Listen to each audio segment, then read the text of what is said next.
Okay, so for everyone that's here, thank you so much for joining the QECO webinar today. So thankfully we have Liz here joining us, and Liz has some helpers as well from QECO that will be here as an aide, and will be moderating the chat as well. So Liz has just asked if you do have questions to please just put them in the Q&A section instead of the chat, and then her assistants will, one is Victoria, she will assist with looking through those. So then when it comes to the time that Liz has finished her presentation, we will go through those questions together. Okay, well, Liz, you're ready to start whenever. Thanks. And I just saw Madison raised a hand. Is this about something to do with not being able to hear or something technical? Let me see. Oh, I think her hand went down. And then somebody else raised their hand. Okay, if for those of you that raised your hand, if you do have a question, you can put it in the chat. If it's something specific before we start, just so we know. Or if it was just a malfunction, that's also okay. Don't ask questions until you've heard what we have to say. Okay, I don't see anything coming in, so I think we're safe to start, Liz. And then if something comes that's super. We'll just keep watching. Yeah, no problem. Thank you. And if you have put in the chat, if you have any technical difficulties, so you've got probably on your screen, you'll see Liz Papadopoulos's name, my name, 4 times. So there's a V, that's Victoria. She's one of our support staff. The Liz Papadopoulos, whose face you can't see, is Sam. He's also going to help out with the Q&A. That's what Sam and Victoria will do. They'll moderate.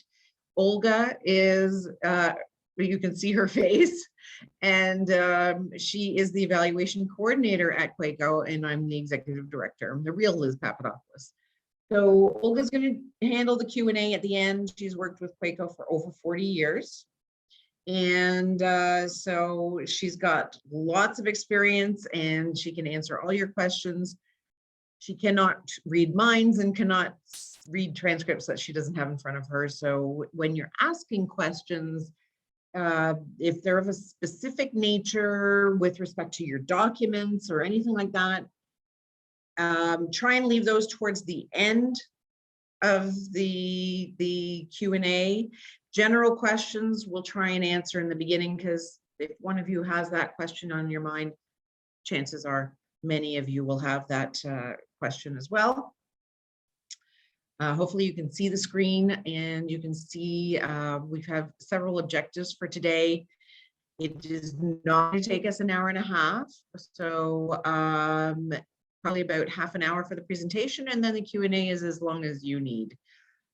We want to acquaint you with what QECO is, because of course in education there are a lot of agencies, and it can get a little muddy at times, especially because you are concentrating on teaching.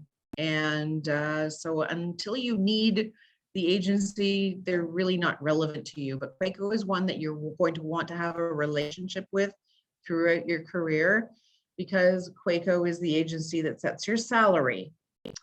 We are going to talk about your initial evaluation with QECO, how to apply to us, what documents we're going to require, and then how can you upgrade your QECO salary position once you get your initial evaluation from us.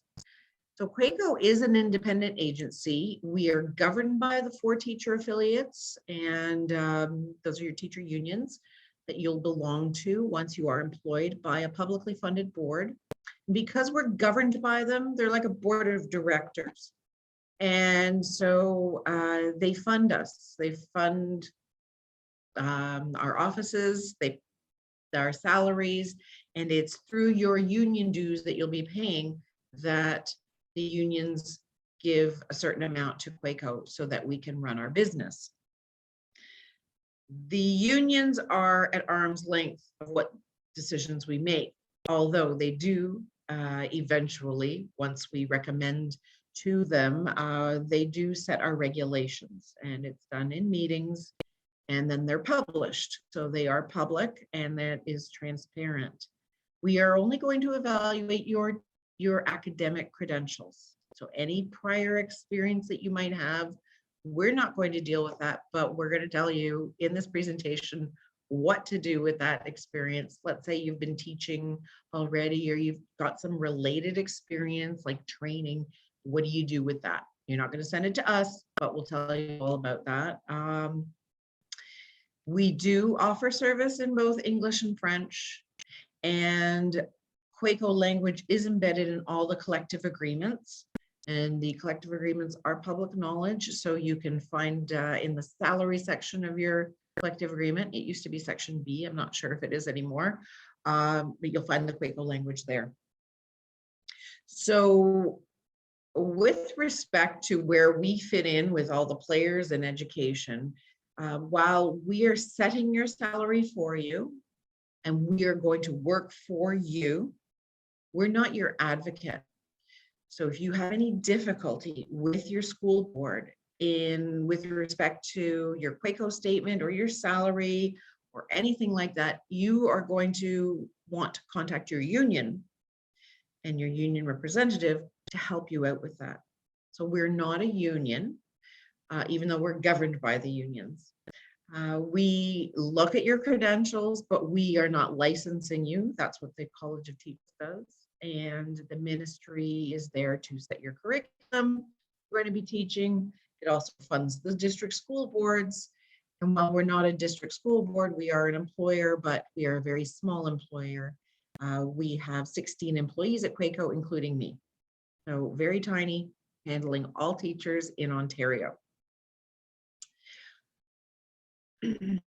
So QECO is now the only credentials evaluator in Ontario, and we are servicing all teachers in the publicly funded system and teachers who are in private schools. There are hundreds of private schools out there. Some of you will have, if you haven't already got a job offer, some of you will have a job offer with the private school, and you will maybe be asked to get a QECO rating, and that is possible as well. We've been in existence for over 50 years, and we do a lot of work considering such a small amount of staff. So 5 support staff. Sam and Victoria are 2 of those 5. They're on the presentation today. The evaluation coordinator, that's Olga, me, the executive director, and currently we have 9 evaluators on staff. Every evaluation that we do goes through 2 separate evaluators, so it is a quality control piece. Quite often we get emails from teachers saying we've made an error and they want to appeal. It is rare, but we are human. So if you do have a question, you think we've made an error, always ask us first, come to us first, and we'll take a look at it. And quite often we can speak on the phone with you and explain your placement. Our program 5 is the name of the program that we use currently, and that contains all our regulations that we evaluate you with. And that is listed on our website at QECO.ca. The placement that we use or that we give to you is consistent throughout Ontario. So some of you, when you complete your program, you might start supply teaching for 2 boards at the same time. And that is possible, and that's okay to do if you can handle it. And that's a good thing, because your placement, let's say you're placed in category A2, your placement in A2 can be used for all boards, whether it's publicly funded, Catholic, elementary, secondary. You take your QECO rating to wherever you go. It is only unique to Ontario, and your qualifications that we evaluate are consistently recognized throughout the province. So program 5, as I said, is available on our website, and we have 2 separate charts. The charts are what we call regulations. You will be falling under the general education chart. You are not teachers of technological education. We are in our 7th revision of our charts, and when I say we work for you, the ability to move through the categories, to move up in pay through our regulations is set by the unions, but it is stringent as well. But we have to maintain the integrity of our program as well. So we're working for you to place you into one of those 5 categories: A, A1, A2, A3, or A4. None of you will be placed in category A, as it says at the bottom of the slide. You will all be in A1 or higher because you do have an acceptable undergraduate degree. So to apply to us, you have to be in good standing with the Ontario College of Teachers. There is no way around that at all. Some of you might be seeking a temporary license from the college. And it was last year, due to the shortage in teachers in the province, that the Ontario College of Teachers thought it would be best to develop this temporary license. It was only supposed to be for last calendar year. They've obviously extended it into this year as well.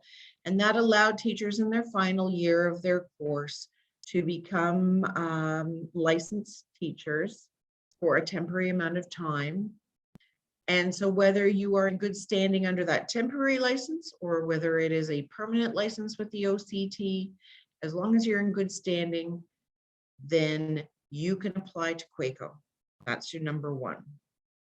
And in good standing means you've kept up with your fees and you haven't been suspended for any reason. We also stipulate that you must belong to one of the 4 teacher affiliates. And the way to do that is to be employed. However, there is a way to get one evaluation from us within 4 months of being certified by the Ontario College of Teachers. And we recommend that you all do that.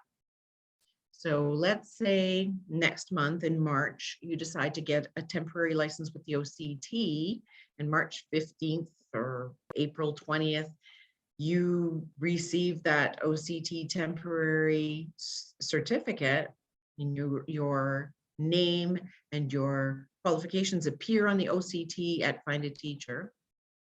Then you've got 4 months from that point to apply to QECO for your one, we call it free, even though these are all free, one free evaluation. That means an evaluation that you can get from us to give you an initial placement, but you don't really have to be employed yet by anybody. So you still have to be in good standing with the college and within 4 months. Now, let's say you were going to wait and finish the program at Western, and then you're going to apply to the college. You'll be certified probably somewhere around July. Then you've got 4 months from that initial certification date to apply to QECO to get your initial evaluation. The documentation that we're going to require is similar to what the college wants, but we are looking at different things. So we're going to want all official transcripts for any of your post-secondary education that you have received. If you went to a community college and you completed a diploma program, we're going to want that transcript. Even if you received perhaps some transfer credit from that diploma, from that CAT program, we need to see the initial transcript from that college. Any university degree programs, even your BEd, we're going to need to see the final degree conferred transcript for those programs. So if you are applying while you're a temporary licensed person, you'll be in progress with your BEd. Eventually, when you are reapplying to us for upgrading, we're going to ask for a complete transcript that says that your degree was eventually conferred, even though it will show on the OCT website that you have a BEd. Some of you may have transfer credit. So you might have started out at Nipissing and then you transferred to Western for your undergrad. We'll need to see the transcript that has all the marks for your courses. So 99% of the time, we're going to need that Nipissing transcript or that sending institution transcript so that we can see all the marks for your program, for your undergraduate degree. It's very important because we use the marks and we need to see the names of the courses and the subject areas of the courses because that's part of our program, which we're going to explain a little bit later. It says on this slide that you need to mail it in, but one good byproduct of this pandemic is that we have gone towards digital transcript receipts. So you can ask your institution to send the transcript digitally. I think Western has a relationship now with MyCreds. Western does not send them directly digitally, but Western is sending paper transcripts. If you have a paper transcript, even if you've opened it, if it's official, not something that you've downloaded and printed yourself. If you have a paper transcript, you can send that to us, but we won't return it if it is from a domestic institution. And we also have a relationship with UEC, the Ontario University's Application Center. When you're in our application, which we're going to show you, there's a link to that UEC site. If you click that, it'll actually stamp your application with your OCT number, which is great. And then we retrieve your transcript digitally from UEC. It's great, but of course it's only for Ontario universities. So any out of province universities, you might have to contact them directly. If you've taken AQ courses, as some of you might do in the intersession, so in May and June, if you take any AQ courses, and if they're not yet appearing on your OCT certificate, we'll ask for proof of them, but usually if they appear on Find a Teacher on your certificate online, that's enough proof that we need. Our application site is apps or applications.queco.on.ca. And of course, somebody's knocking at the door, Olga. This is our application landing site. I'm just going to grab the door. So the first time that you go to the site, you can't sign in, you have to register. What you do is you put your Ontario College of Teachers number there, and then a name should come up. If it is your name, you've typed the right number and you can proceed. If a different name comes up, you'll need to check if you've got the right OCT number, because we do have a link directly to the Ontario College of Teachers site. You continue through there, you'll create a password, save that password, because that's what you're going to need to sign in, get your letters and everything later on. Thanks, Olga. This is the problem when you're alone in an office. So after you registered, you're going to come to a page that will look similar to this. There's a big rectangle there that says start a new application, and that's what you're going to click to start your application. But I want to show you this page because it's important.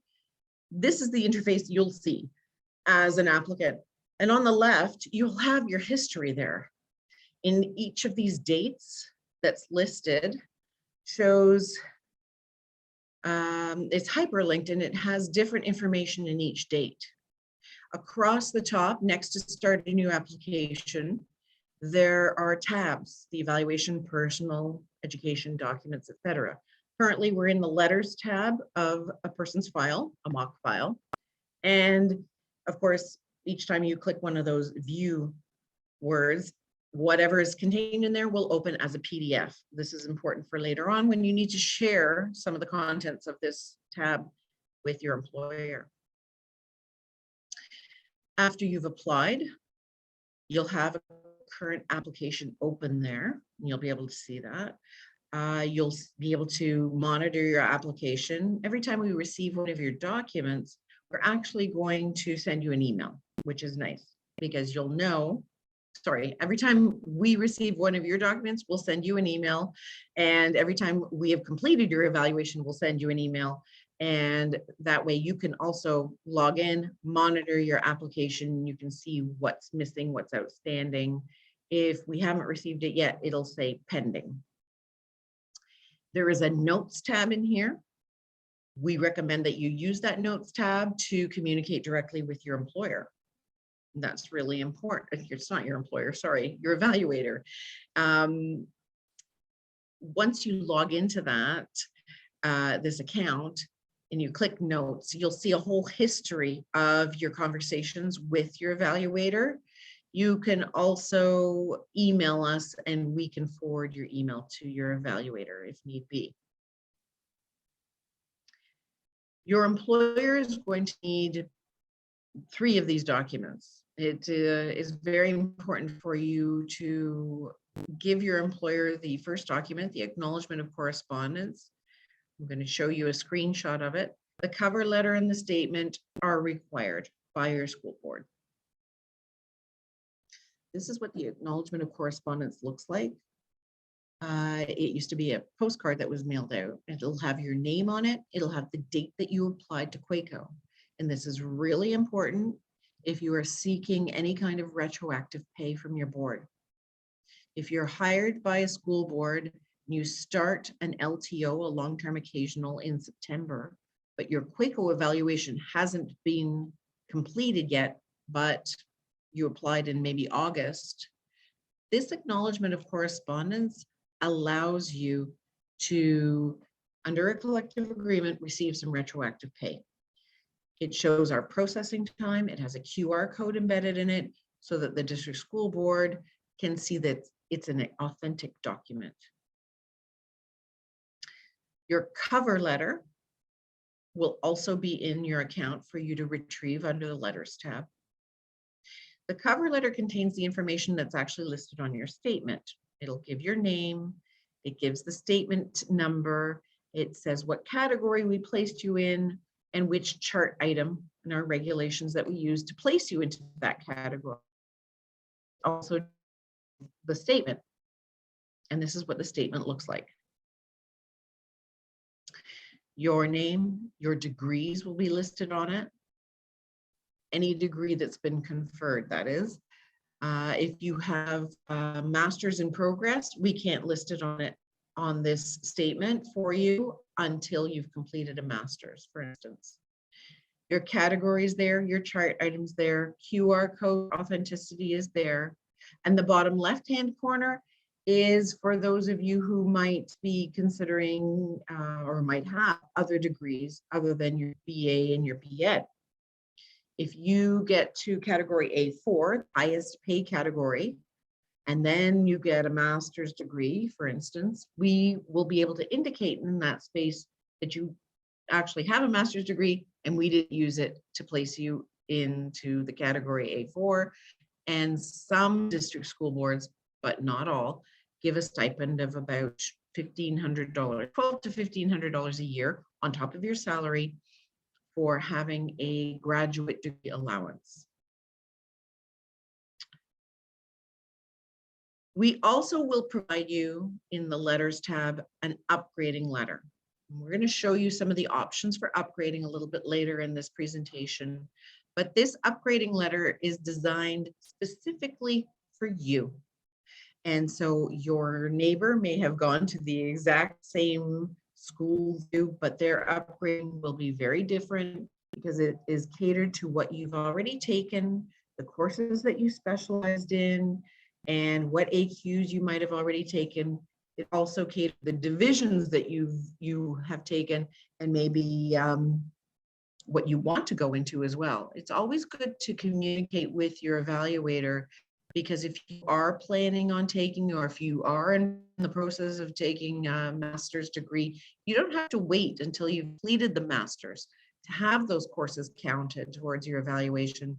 So do apply to QECO annually until you are in A4 category and give us as much information as you can, because we are not mind readers, obviously. That upgrading letter is for you only.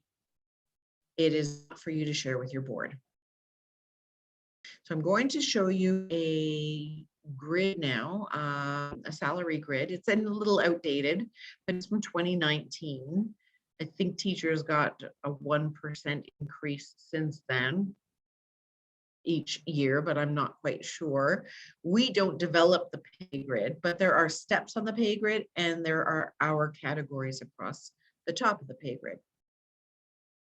So when you're taking a look at this pay grid, you'll see our categories across the top and the steps of experience down the left-hand side.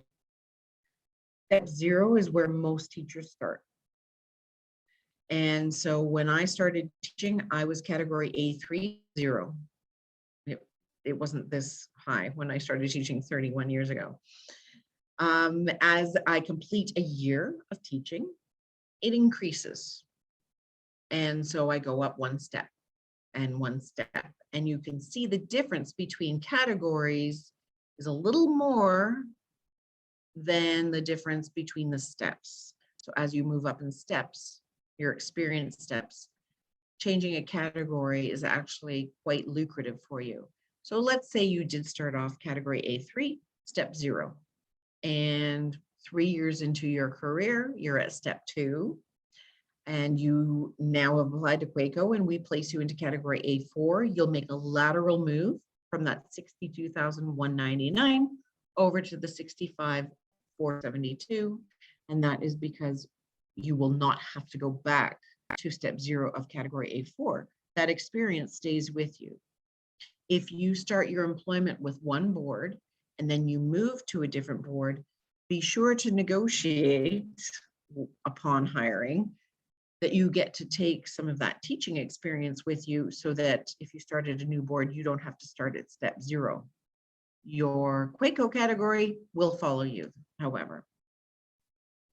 One thing I need to note for you is that you will, as you go through your teaching, your pay will go up as the time progresses. Don't forget to apply to QECO, however, to make sure that you are in the category where you belong. So once you're in category A4, you can relax a little bit, but if you start taking courses, there are other allowances out there according to your collective agreement.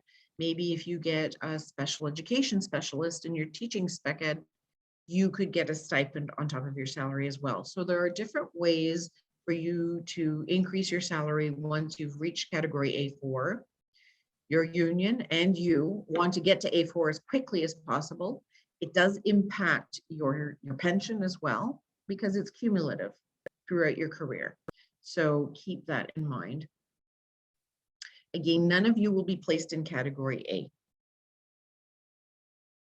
So category A is for people who do not have an undergraduate degree. They may have graduated with a diploma in education. And some teachers of First Nation language, for instance, have entered into the education field with a diploma in education. Some technological education teachers have entered into education the same way. So they would be in category A until they get an undergraduate degree. Some of you could be placed in category A1 if you have a 3-year undergraduate degree. Now, I talk a lot about the undergraduate degree because your B.Ed will not be used in the QECO evaluation. Your Bachelor of Education is the basis of your teacher training, and the Ontario College of Teachers is using your B.Ed to certify you as a teacher. We are looking at anything outside of the B.Ed. Even though you need to have it to get our evaluation, we're looking at any of your diplomas or other degrees outside of the B.Ed to help place you in the highest category possible while maintaining the integrity of the program. So if you have that 3-year undergraduate degree and your overall average is less than 70%, you could be placed in category A1. The good news is to move from category A1 to A2, your upgrading routes will include perhaps only 3 courses. So 3 AQ courses or university courses. The vast majority of new teachers from Ontario will end up in category A2 or higher, A2 or A3 generally. Coming out of a B.Ed program, none of you will be placed in category A4. I'm going to say that. I'll probably say it more than once throughout the presentation. If you have a 3-year undergraduate degree and you have reached that minimum B- average overall, you could be placed in category A2. Great. Or if your 3-year degree has 5 full courses in one subject area, and all those 5 courses are above the B-, then the evaluator is going to look for those 5 courses. Let's say it's geography or history. Let's say you specialize in something. You obviously love that, and maybe you did really well in those subjects. That can help you to be placed in A2. So, or if you have a 3-year degree and 4 full courses in French, perhaps met that B- average, and then 4 courses in history also met that cut line of 70%, That's another way for an evaluator to place you into A2. And even if you have a 4-year degree, you could be placed in A2 if your overall average was less than 70%. Category A3 is for people who have a 4-year degree, overall average of 70%, or similar to what we talked about with the 3-year degree, if you meet the academic, advanced academic accreditation designation, we're looking for 8 courses out of the 20 in your 4-year degree that are all over the B, above that B minus, that 70%. Then you could be placed in A3 with just a 4-year degree. A lot of people think that they should be in A3 or higher. Our evaluators are going to work to get you into that highest category possible, but we need to see your marks and we need to see the transcripts with your subjects that you've taken. How do you get to A4? So you've got the 4-year degree perhaps plus an additional degree, or maybe you have an advanced diploma that has not been used for transfer credit or for anything else, but there are other routes under program 5 to get you to A4. So once you're placed in category A3, moving up to A4, it could be 5 full university courses or AQs or a combination of both. Some of you right now are already thinking you want to take certain AQs like special education or in teaching English language learners, or maybe you want your FSL 1, 2. These would count towards your upgrading if you take them. But in your program, if you're already taking a course that you're going to get some sort of equivalency for from the college, we can't count it again. So if the college is giving you equivalency for work that you've done in your BA program or your BEd program, then we can't count it as an additional course towards moving up. The 3-session AQ specialist qualifications are your part 1, part 2, part 3. Part 1, part 2, part 3, special education. These require actual teaching experience to move up to get the specialist. So it's a little bit longer to take the 3-part specialist, but we'll still put it in your upgrading letter. And the way we organize your upgrading letter is the quickest possible route is usually at the top.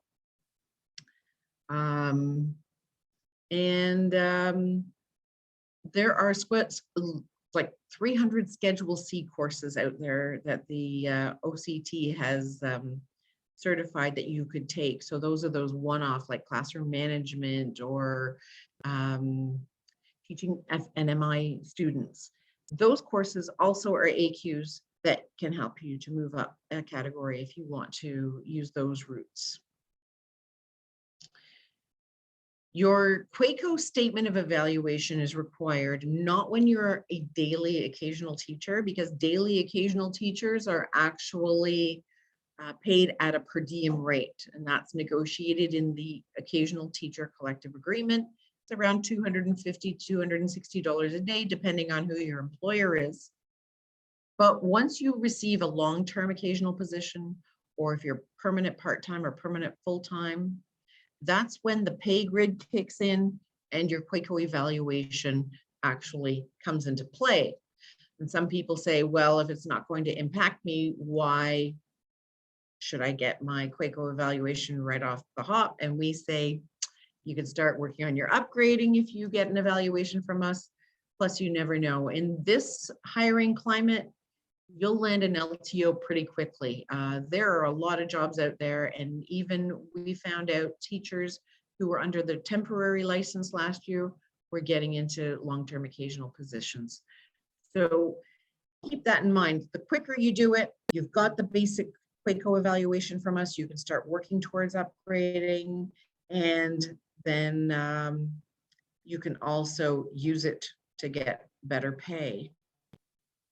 Some of you might have a degree from outside of Canada or from outside of North America, and the transcripts are hard to replace. The OCT will have asked for them as well. You can ask the OCT to share your file with us. They will charge you money. If you used the organization WES, World Education Services, they're very quick at sending us digital copies of your transcripts. You can send us your originals by mail. We'll return them to you. And you can drop them off by appointment right now because of the pandemic. But hopefully one day our doors will be open and you can walk in, even, especially in the summer if you happen to be in Toronto. We're right at Yonge and Summerhill. When you have documents that are foreign that can't be replaced easily, we will verify them, we'll copy them for our own purposes, we'll give you back your originals, and we'll maintain the copies in your file. Some of the questions were asked, and I'm sure it'll come up today, is about work experience, and we do not look at your work experience. We only evaluate your academic credentials. Keep that in mind, please.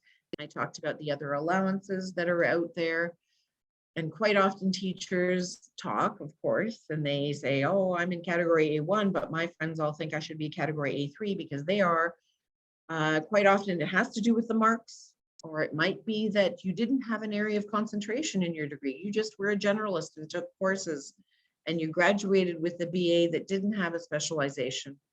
So this will all impact you. That you need to know those evaluators are working for you to try and get you to that higher category as possible.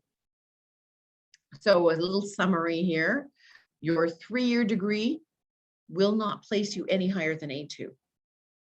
A 4-year undergraduate degree will not place you any higher than an A3. Some of your takeaways, because I know you have to submit something at the end. Apply to QECO every year until you've reached that highest pay category, A4. That's really important to remember because we do change our regulations from time to time. And even if you haven't taken a course, maybe the regulation has changed. Your union should tell you when we do that, but you're very busy in the classroom, so you kind of forget all that. But make sure that you do apply to us annually until you reach A4. Check your pay stub. It happened to me about 6 months into my first year of teaching. My pay dropped 3 categories. No reason. I was A4 by then, and I all of a sudden was being paid at A1, and it was very odd, but it was a glitch in their system. So accidents do happen. Keep in mind that your collective agreement does matter as well. Make sure that your board is paying you properly. You can check your pay stubs for that too. Olga is going to answer your questions. Sam and Victoria will be moderating your questions. We do have an email. It's called info@qeco.ca. I do ask that you not email us with hypothetical scenarios because we have to see your transcripts. So we cannot crystal ball where you will be placed. You get a general idea from us from the presentation. This is our address. If you are going to mail us documents, it's all on our website. The application URL is there too, apps.qeco.ca. You cannot even register until you are in good standing with the college. Olga, I'm going to stop sharing my screen and I am going to let you take over now. Okay. Hello, everyone. Hi, One of Olga. the questions. One of the questions is, in the general education chart, I read that to be an A4, an applicant must have an acceptable 4-year undergraduate university degree, first or second class standing, plus any acceptable master's or doctoral degree, which is additional to the degree in basic teacher training. What constitute as an acceptable master's degree? Would an MA be acceptable? And if so, would the applicant start at A4? Yes. If their undergraduate, 4-year undergraduate degree has the B- average and it gives them A3, then an MA degree will give you A4, provided the MA degree is from an accredited, recognized university. Okay. We have a question from actually several students regarding the Western Faculty of Education using a pass-fail system for their Bachelor's of Education. We don't Essentially- evaluate your BEd degree. That's the basis of your license to teach. So the pass-fail makes no difference. You have to pass it in order to complete your teacher education program. But since we don't use it in our evaluation is based on your undergraduate degree and any other studies you may have completed exclusive of the BEd degree. Let's see here. We have been told in the past that we cannot take AQ courses until we receive official OCT certification and official graduation of the BEd program. Is this true? Well, that's not something we determine. I've seen some teachers complete one in the middle of after their first year, in between the second year, particularly Brock, but you're not going to get those courses entered on your certificate of qualification until your BEd degree is finished. If you do complete one and it's not on your BEd, on your certificate of qualification, in order for us to consider it, you'd have to submit an official transcript. And another question, if we have a master's degree, are we automatically A4? Not automatically. It depends on what your category your undergraduate degree placed you in. If your undergraduate degree gave you category A3 without using any of your masters, then yes, you'll be A4. But if your undergraduate degree only gave you category A2 because of grades or whatnot, then the master's degree is not going to give you A4, it's going to give you A3. If we wish to switch boards, who is this negotiation with? How do we initiate this?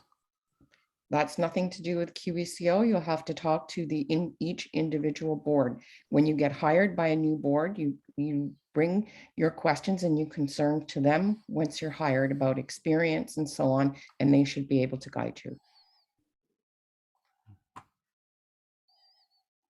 Let's see. How do we calculate our average from university? Do we average every course from our fourth year? If your university doesn't have a cumulative GPA, some universities like Ryerson, U of T have a cumulative GPA. Then what we do is for a 3-year degree, we would do the average of the last 10 full courses listed on the transcript to determine the standing. On a 4-year degree, we do the average of the last 15 full courses listed on the transcript. And that's only when the university doesn't bestow a standing or a cumulative GPA. So for example, places like Trent don't do that. So we would use this formula for Trent, but Ottawa, Ryerson, U of T, they all have cumulative GPAs. We'll be using that. That's how we do it. And we try every single way. We want to make sure if you have a 3-year degree that we've done everything we can to give you the highest category based on that degree, which would be A2.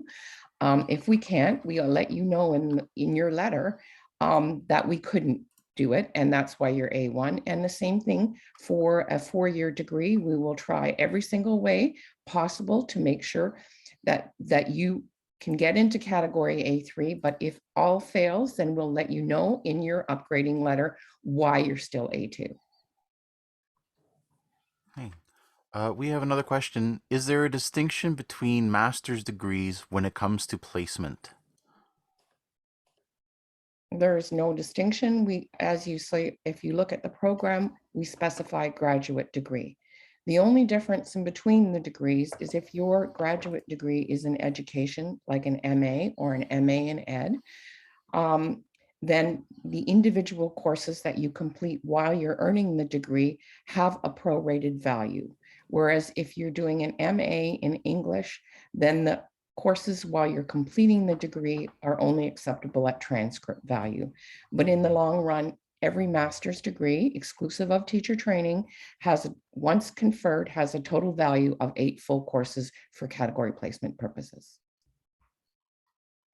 Another question, if you have an undergraduate degree and a 3-year advanced college diploma in child and youth work, would this be taken in account towards an A4 qualification?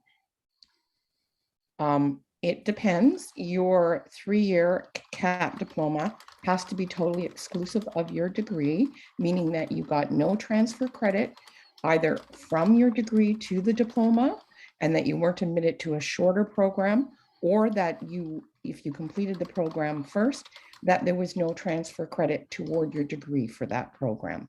So that's why we need to see all the transcripts, and we need to see whether all the courses were earned in both the diploma and the degree before we can answer anything like that. Okay, in what situations would a graduate degree not result in A4? If you have a 4-year undergraduate degree with less than B- and you're only A2, then a graduate degree like an MA would not alone not give you category A4 placement. We have a lot of cases where teachers have a 3-year undergraduate degree, they're category A2, they did their B.Ed, then they go and do an M.Ed. The M.Ed alone and a 3-year degree is not enough for A4. You would need additional courses. So there are all kinds of scenarios, but rest assured, our job is to get you to the highest category possible based on the coursework you've taken and our published criteria. Okay, so I see questions regarding years of teaching experience. We addressed this in the presentation, but QECO, we only evaluate teachers' academic qualifications or credentials. We don't factor in years of teaching experience. So that's something teachers have to discuss with their employers, their school boards. And then I'm getting a lot of questions about reapplying to QECO each year. For example, do we have to start a new application every year, or is there a way to upgrade our previous application? Okay, you have to apply every year, you have to be a member. Other than that, if you're not, then you're not eligible. But when you do reapply, you start a new application, and the only thing you need to do is list the new coursework if you've taken any in that application, and then submit it. You don't have to resubmit your transcripts or anything unless you've taken additional university or master's courses, then we would need an updated transcript. But for the most part, it's just about logging into your system, starting a new application form. If you did AQ courses and they appear on your certificate of qualification from the Ontario College of Teachers, you may not need to submit anything at all. Okay, I have a question. How would we include our International Baccalaureate certificate on the QECO site, since the program only sends the certificate and not transcripts? Your International Baccalaureate is not a university degree credit degree. It is high school. You may have got exemptions or transfer credit for some of the IB courses. We would need the transcript for that. When you apply, send what you have. If we need something more official, we'll let you know, but you can send what you have, but you can't, there's no attachments to be made with your application form.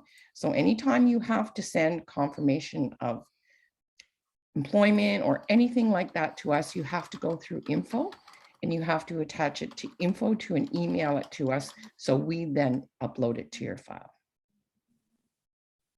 Okay, if for whatever reason you do not have a 70% overall average, is there a way to rectify that? No, your degree will always be as conferred, but there's no way to change that. But any coursework you take beyond your degree, we would consider toward the next category. I would never recommend anyone repeat courses they've already taken. If you're going to take a new course, take a university course, take a course you haven't completed, because if you repeat anything that you've already had, that means we can't count it twice. So it's better that if you take new courses, that you take one that you haven't already had. Not to worry, your degree is what it is, but we'll work with you to give you routes to get you to the highest category. It's up to you what you want to complete, what your board needs you to do, on how you go about that journey. If you did a single credit at an online university that was then made equivalent to a course at your home university, do you still need to send the online university transcript? If it was transfer credit, yes. Would a double major degree count as an additional degree and therefore qualifying me as A4? No. Whether you have a single major, a double major, or a major, minor, minor, if it's a 4-year degree, it's a 4-year degree. And it will not be A4, it will only be highest possible 4-year undergraduate degree can be as A3. Would you suggest reapplying every year to QECO after hired by a board, even if we have not completed additional coursework? So yes, we do encourage teachers to reapply to QECO on an annual basis if they're not category A4, as policies change over time. These policies are never to teachers' disadvantage, but they can be to their advantage. Okay, just another question. Sorry, the IB certification is a post-grad program that we've been certified in teaching, not something taken as high school students. Does this go towards our category? Okay, is it through an accredited university? Is it degree credit coursework? Because if it's neither, then we cannot accept it for upgrading purposes unless it's a graduate certificate from an Ontario College of Art and Technology, and it's at least a year long. But many of the IB programs by private institutions, or even the one through the University of Windsor, has no value for category placement purposes. But I would suggest send it anyhow, have us look at it. If we can use it, we will. I don't want you not to send something on my say-so until we actually look at it and determine whether or not it's acceptable. If you have an honors specialization degree in a certain subject, does that go to A4 or is it A3? It's only A3, a 4-year degree, whether it's an honors specialist degree, a specialized degree, it's still a 4-year degree. The highest is category A3. You will have to take additional coursework to merit category A4. So I'm getting some questions about more specific to their academic qualifications and what their category will be, which we can't answer at this time. If you are put at A3 with just your undergraduate degree, generally, how many AQ courses do you need to get to A4? There are many options. The most you will need is 5. You may need less, but the most you will need would be 5. Is there a difference between half-year courses and full-year courses? How is that handled with the 4-year degrees? Generally in Ontario, a 4-year degree has a value of 20 full courses. We would 2 half courses equal 1 full. We count them at transcript value. A half course is a half course, full course is a full course. There are some universities like York University that have 9 credit courses, which are a course and a half. So we would count the coursework at the transcript value.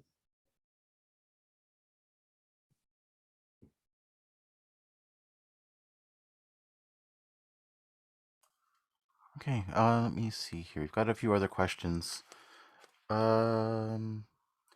If your average of your last 15 credits is higher than your cumulative average, will you take the higher of the two? If your cumulative average is less than B minus, that's what we have to go by. We don't do the last 15 full courses if your degree was conferred with a cumulative average. The only time we do that calculation is when the university does not confer a standing or a cumulative GPA on your degree. Okay. If you entered the BED with a master's, are you not A4? As I said previously, it depends on what your undergraduate category, your undergraduate degree merits. If your undergraduate degree only gave you category A2, a completed master's isn't going to give you A4. But if your 4-year undergraduate degree has a B minus average, gave you A3, then a completed master's would give you A4. Let me see here.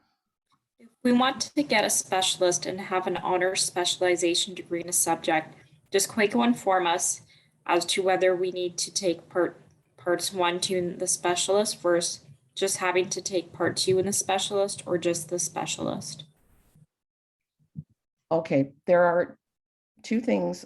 An honors specialist qualification is a one session qualification, which you need to have a certain amount of courses. So for example, the honors specialist in history, you need to have a 4-year undergraduate degree. You need to have 9 full courses in history with a B- average and 2 years teaching experience in order to take it.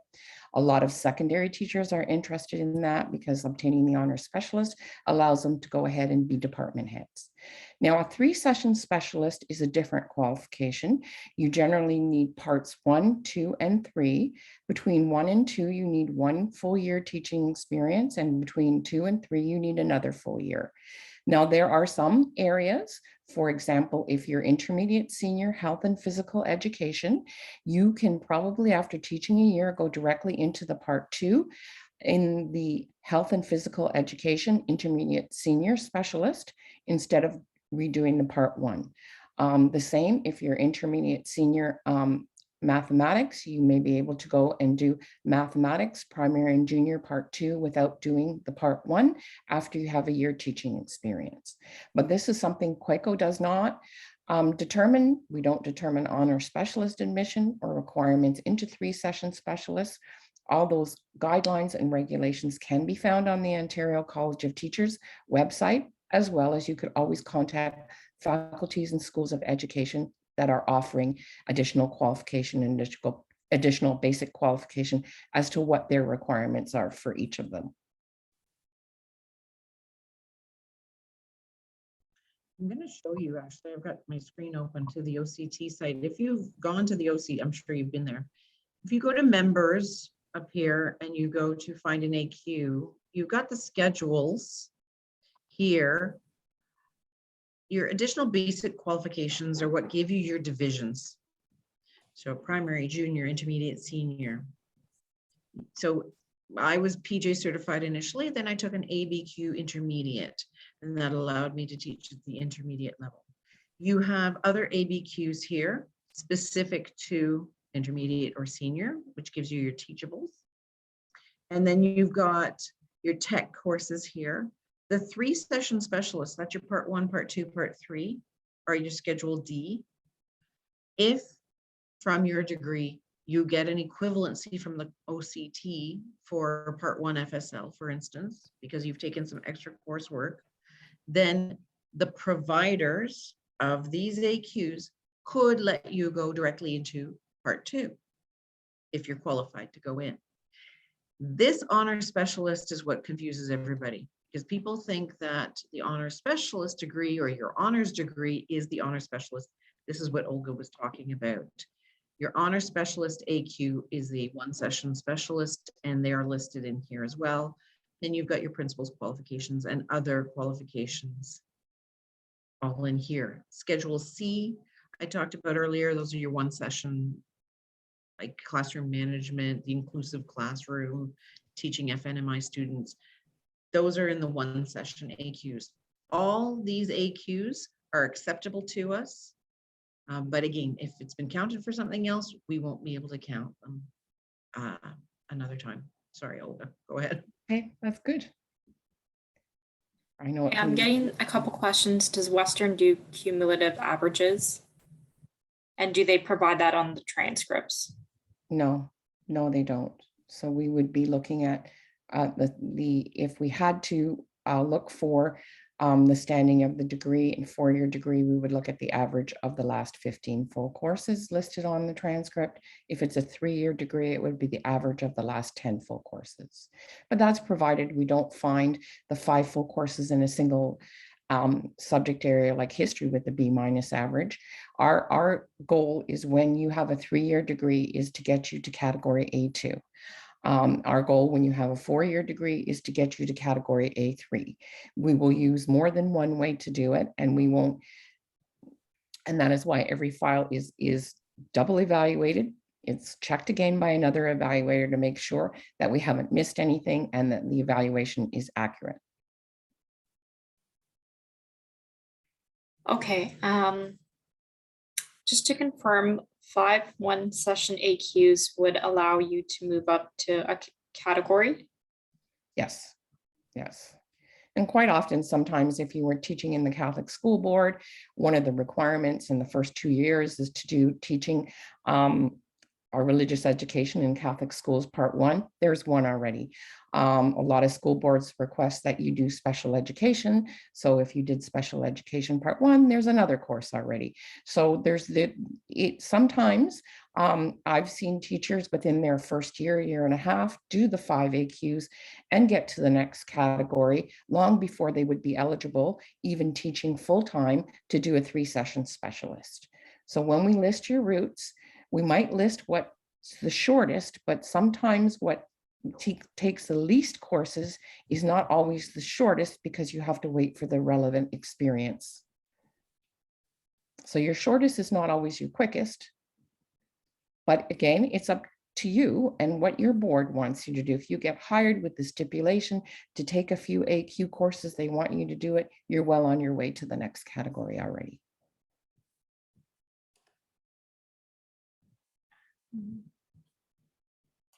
Okay, we just have a lot of questions that we're sorting through.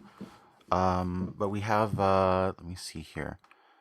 I know you don't evaluate experience, but can you use previous LTO positions to start at year 1 or year 2 instead of 0? Or do you need to handle that? That's something to discuss with your school board based on the collective agreement between you. And I believe you would be able to, is that something that you can discuss with the union for like assistance on how to negotiate yourself to the correct step? Is that something that we would even know?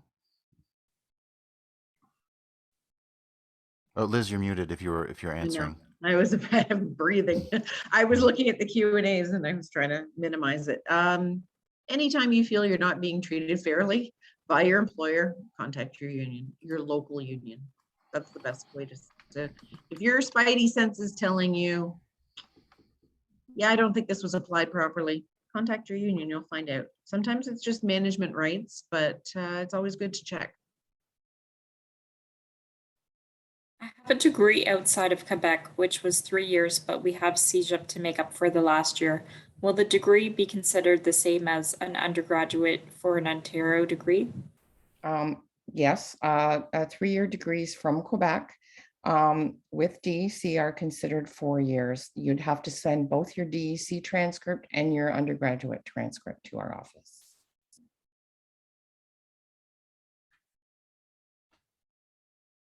What is the fee for being evaluated, and it is repeated?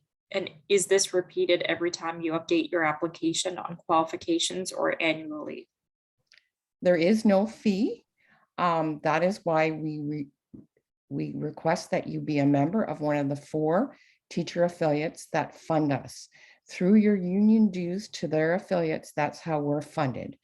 You get your first evaluation without being a member. That's something that the affiliates agreed on. But for any subsequent information or anything, if you're teaching and you're paying fees to any one of those 4 federations, you're eligible to apply to QECO as many times as you like, and there's no cost to you. If you are in a private school and you wish to be reevaluated later on, that's when you have to take out an associate membership or a voluntary membership in order to have access to our services. But as a teacher with one of the public or separate school or French school boards within the province, whether you're JK to grade 12, there's no charge. You've already paid it through your union dues.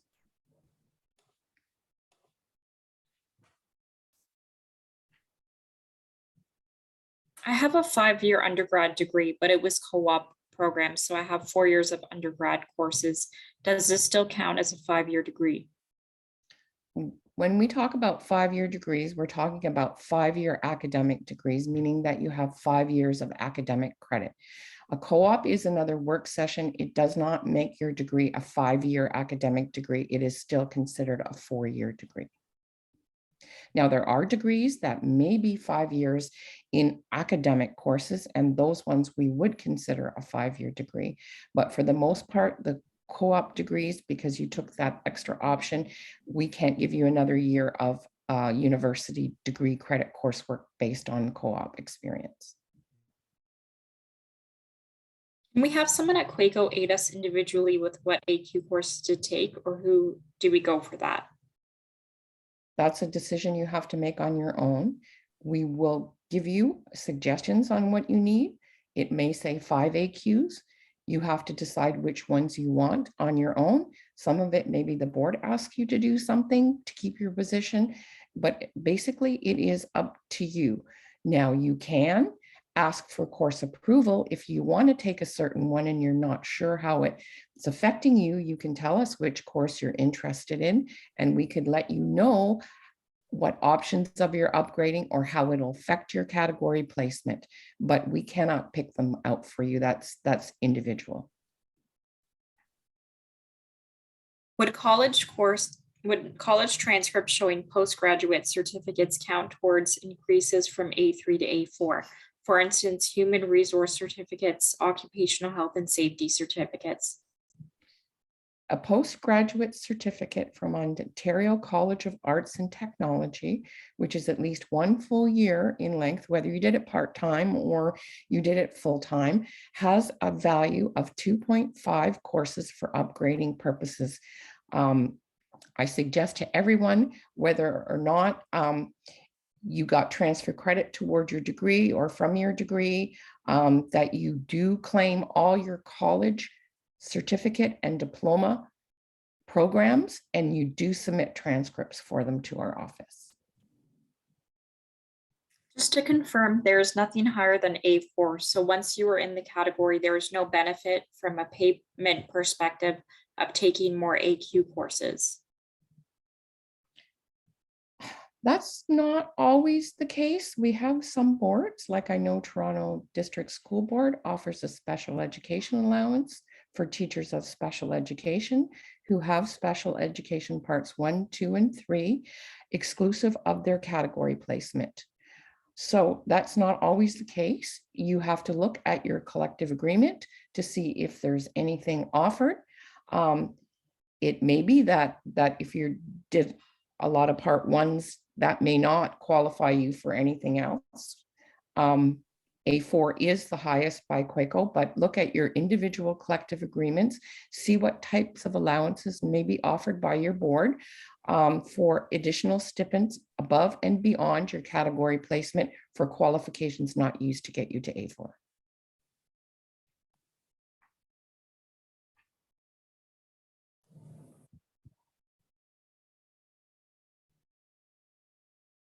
Some undergraduate degrees are more rigorous and require more courses to complete, such as engineering.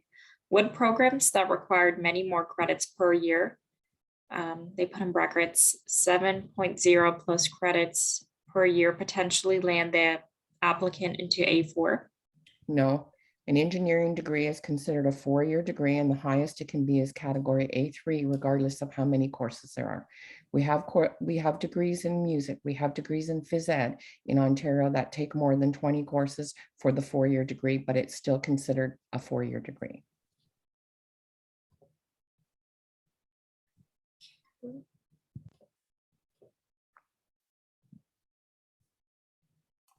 What is the difference between an AQ and an ABQ? An ABQ is an additional basic qualification that would make you eligible to teach in another division or another subject area. An AQ is like a part 1 of 3 session specialist or a part 2, or it can be one of the Schedule C courses that Liz mentioned, classroom management and so on. If you're intermediate senior, you more likely will have 2 areas that you can teach in, say, for example, geography, history. If you want to teach social sciences, you take another ABQ, an intermediate division or senior division in social sciences, and then makes you eligible to teach another subject. But part 1 and the other ones are just, they help you improve your skills. French as a second language, for example, lets you be a French as a second language teacher. But there are differences, but not in the way we count them. Each is worth 1. I have one question here. If a teacher starts working in Ontario and then teaches abroad for a few years, for example, at a Canadian school abroad, do they have to start the process over, or can they pick up where they left off? Once you apply, and you have a file with QECO, you will always have that file.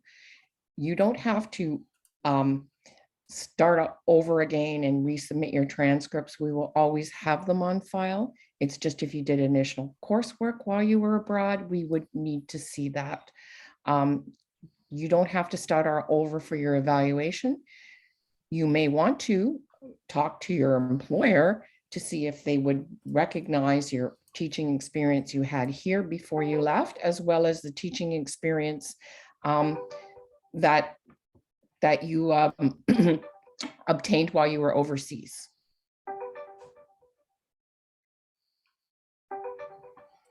Okay. How are we doing for time? Are we able to answer some more questions? Because we have a few more still. Yeah, technically this session goes till 12:30. So Oh, good. as long 12:30. Okay. as Olga and Liz are okay with keep answering questions, then we can continue. Thank you. Thank No you. problem. There's a question from Rachel. I have a 2-year college diploma, which was transferred into a college degree. Is this A2 no matter what my grades were? Okay, well, we've had a lot of these, the people who start 2-year college diplomas and then continue on and get a degree, for example, in early childhood education. Generally, those college degrees, which include all the studies of the diploma, are considered 4-year degrees. And that's from the Ontario colleges that are eligible degree providers.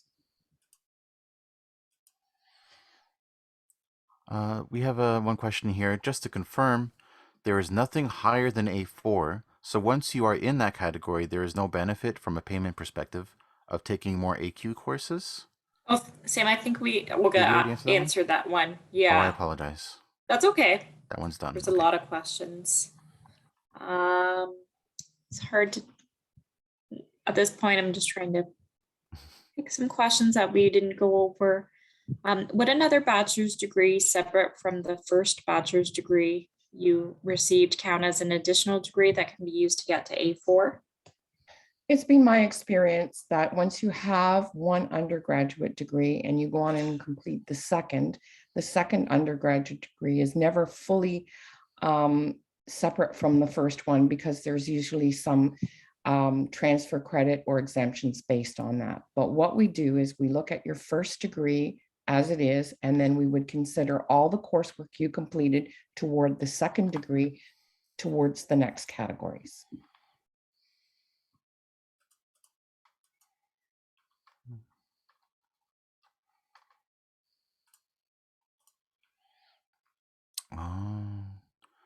There was a question regarding, let me see if I can find it here. There was a question regarding getting rebates for courses.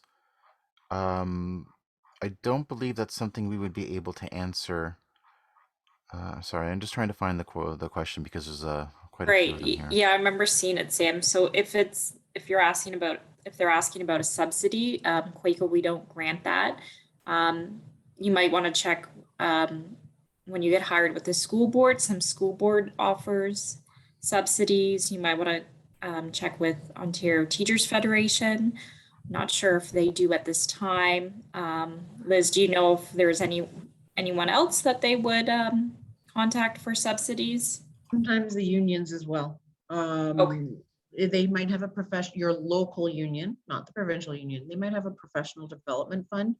Once you've completed the AQ, you can apply to get some money for that. Your AQs are also tax deductible. I'm trying to think. Yeah, the provincial government stopped any of the AQ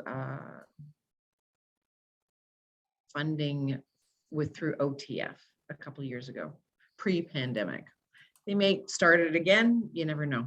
Yeah, but sometimes your school board will offer the course, because a lot of school boards are providers, and they'll offer it at a reduced rate because they want science teachers, for instance. So they might offer the science AQ, and it'll be actually housed in one of the schools within your school board.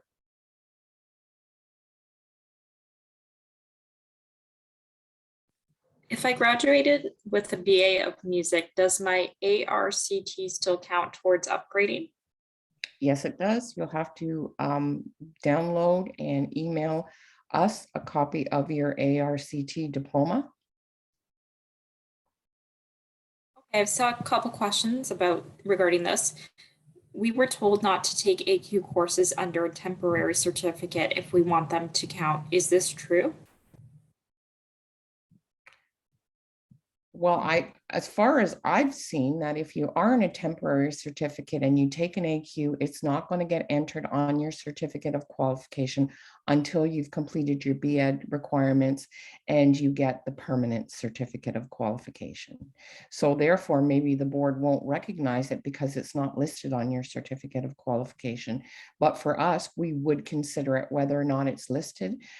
If you provide an official transcript, if you took it through a university or faculty, school or faculty of education, or official confirmation from the course provider if you took it through, say, ETFO or someplace like that. Teachers with a teaching subject in religious education need to take all three parts. Oh, I think that was answered just now.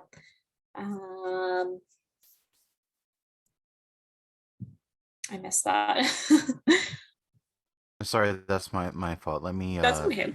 Do teachers with a teaching subject in religious education need to take all three parts of the Catholic education AQ? I know that OECTA will grant equivalency, but if you get equivalency based on coursework within your undergraduate degree, then we cannot recognize the equivalency that you get, or you would have to replace it. So in the long run, it may not be to your benefit to do so. It's totally up to you. But if you do get equivalency to RELED Part 1 or Part 2, based on coursework in your undergraduate degree, those individual equivalency courses cannot be used for upgrading because we've already used your undergraduate degree. One of our basic regulations is that no qualification can get duplicate recognition. So if it's used for one thing, it cannot be used again for another. Okay, I saw a raised hand by Kajal, I believe. Do you have a question? You can unmute yourself and ask.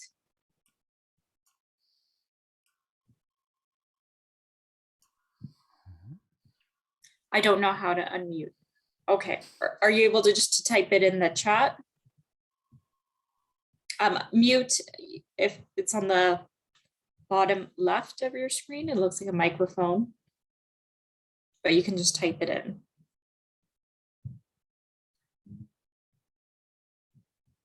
What happens if we start teaching in September and we don't have a QECO letter because we became OCT members in August, as an example?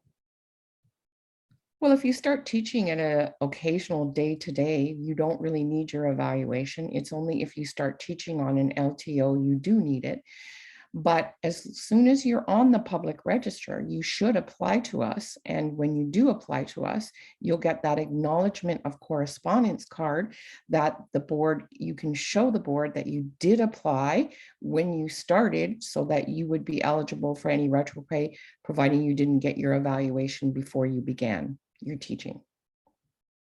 Okay, so if we take the AQ with a temporary certificate, once we get the permanent certificate, will the AQ course transfer over and get counted towards the pay grade? Okay, we will count the course whether or not it appears on your certificate of qualification, provided we have proof that you've completed it, like an official transcript or a letter from the course provider.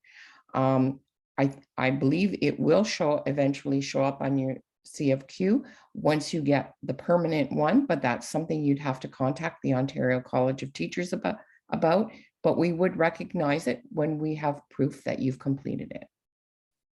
So it doesn't matter when we take it, as a follow-up question. Whenever you're eligible to take AQ courses, you can go ahead. As I've said, I've seen them from Brock take them in between the first year and the second year. They take an AQ course, and then once they're certified, the AQ course will appear on their certificate of qualification, but it appears under your basic qualifications, which shows everything you held at the time you were given your first certificate. Is there a difference between half-year courses and full courses, and how is that handled with 4-year degrees? A half course is a half course and a full course is a full course. We have a university definition that is on our website, which shows that in a semester system, 3 semester credits is a half course, 6 is a full course. In the quarter hour system, 9 quarter hours is a full course, 4.5 is a half. In the ECTS system, 12 credits is a full course, 6 credits is a half course. When we give you upgrading and we say 5 full courses, we would, university degree credit courses, what we mean is 30 semester credits, 45 quarter hours, or 60 ECTS credits. 2 halves make a full, we'll count them together. When we count the courses within your degree, as I said, most degrees in Ontario have 20 full courses. So that's a matter of adding all the half, all the quarter, all the 1.5 courses, and generally we get to a total of 20. As I said before, some degrees have more than 20, be it in phys ed at U of T, music has more than 20, engineering would have more than 20. We still add those courses up. And I should also add that if you all have seen in the chat, I put a link to our university course definition on that's on our website. It just gives us sort of like a plain language or a more plain language explanation of what we consider to be a university course in our evaluations, including half courses. During our OCT presentation, they mentioned if we were qualified under only the temporary certificate, they won't count on our AQ courses with QECO. So they were saying not to take AQ courses this summer if we're only certified under the temporary certificate. Should we wait until we are fully qualified teachers? That's not something QECO said or has any jurisdiction of. I would say I would call the College of Teachers. I would talk to whoever said that and find out what they meant by that. That you shouldn't take any AQ courses till you're fully qualified. I'm not sure what that means. I told you before that if you do take them, whether or not they appear on your certificate, if you send proof that you've completed them, like an official transcript or a certificate of course completion, then we will count it. Once we apply to QECO, how long does it typically take before we receive our evaluation? Well, it depends on 2 things. One is the backlog we have at the time. We have a busier time of year. In August, we get very busy, and generally applications received in August and September take longer to process than applications right now due to sheer volume. Another thing that could affect the timing of your evaluation is how long it takes for your documentation to arrive. If you applied today and you had your transcripts within a week, you would probably get your evaluation in a week and a half. If you applied today, didn't request your transcripts for 2 months, then you're not going to get your evaluation until we get your transcripts. So there's 2 factors: the volume of applications we receive at the time you apply, and we usually have notifications on our website informing you of what the current backlog is, as well as how long it takes for you to provide all the necessary documents for us to do the evaluation. It's like we have 3 more minutes left. Are there any other questions? I just wanted to say I've sent an email to the OCT regarding AQs and the temporary certificate. I'm going to find out from membership services, because if you call in, I don't know, sometimes information doesn't trickle down through organizations. So I will, Sarah, who should I send the answer to? Because obviously it's probably, I'm going to get a response maybe this afternoon. I don't expect her to answer me right away. Yeah, I would probably just send it over to Joanne. Okay. Yeah, I think that's the best contact. And then she can hopefully just share it out as an email to all the second year students. Because I know I was in that meeting with OCT and it was a very confusing point, and I think it caused a lot of us a little bit of frustration just because it was so unclear of what we originally thought. So you guys sharing your side of it helps a lot. So hopefully when they do email you, Liz, we can have a little bit more clarification and guidance of what we can do next. Do you recall who was presenting at the time from the college? Her first name was Steph and then Anne, like Stefan. Oh, Stefan. Yeah, I know. Stefan, yeah, that was her first name. I don't remember her last name. But she was the one that shared that. So, Yeah. I'll find out too. Okay. And get a Thank you, Liz. definite. Wonderful. Thank you so much.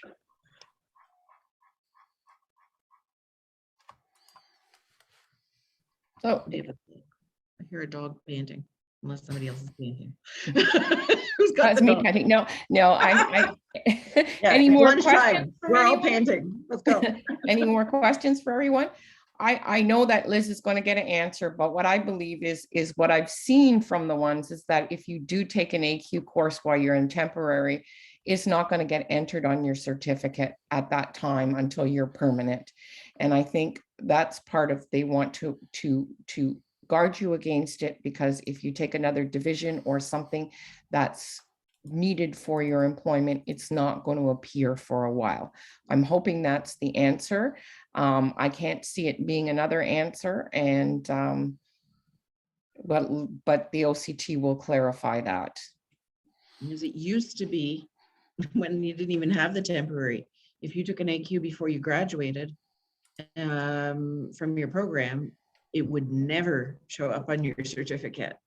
And then AQ providers wouldn't let you in after that, so it wouldn't happen. And then they've changed things now, even for intercession. Sometimes they hold the marks back so that you're certified by the college first, then it can appear on your certificate. So we'd like to get the answer Okay. for you. Yeah. And I don't see any other questions at the moment, but I do want to add one important point that I want to make sure that I impress on all of you to apply as soon as you are certified to do so, like as soon as you're eligible to do so. Even if you don't plan to stay in the province, even if you plan to go somewhere else, even if you don't have a full certificate, if you only have a temporary certificate, apply, get your initial placement and upgrading advice, because then you'll have that. And then you'll already have a better start on your way to category A4 than you would if you waited, especially because of the fact that you have this 4-month exemption after being certified. Take advantage of that if at all possible. Like we cannot impress on this enough, or emphasize this enough, I should say. I just want to say thank you, Victoria. Thank you, Sam. Thank you all for attending. Hope to see your application soon. Yes, from the teacher candidates side, I'll just say thank you for all of you. Thank you, Liz, Olga, Victoria, and Sam, for all of your expertise in this field, because obviously we can't figure this out on our own, and it always helps having a second voice. So normally Katie would be here, but as most of you know, Katie is on a different path now, not with the Faculty of Ed. So I stepped in her place, but we appreciate your time and all of your information that you shared with us. Thank you. Bye-bye.